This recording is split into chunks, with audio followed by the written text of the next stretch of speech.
We made a $140,000 profit because it was the deal that he was going to walk away from. He couldn't figure out how to get it done. It was really messy, but we can do these kind of deals. Now, we like these messy, hard to deal with deals that a lot of people give up on, but there's a lot of money in these things. We can joint venture with you guys, or you can learn to do these on your own.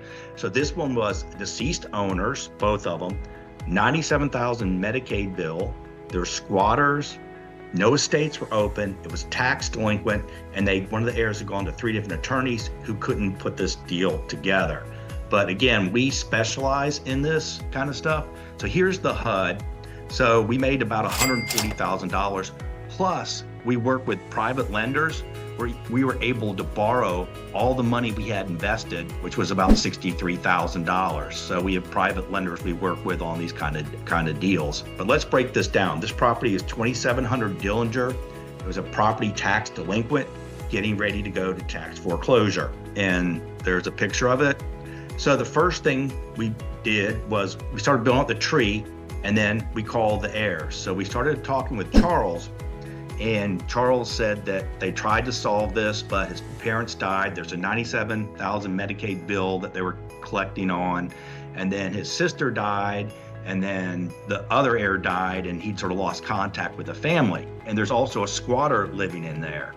So that was all the problems. Again, we have genealogists on staff that can build out these family trees to figure out who are the correct heirs. So the correct heir is Charles and Dane. These were the correct heirs. So one of the things we did on this one is we made a deal with Charles. We paid him $5,000 up front, and he got the rest of his money when we cleared title. Again, this was something that he had pretty much given up on. He went to attorneys. So anything he gets out of this is found money. So after that, we make a deal with Charles. We build up the family tree, and Dane, who just turned 18. So we were searching for him, and we couldn't find him. So we went over to Kayla's Facebook page. She was selling a Michael Kors pink purse.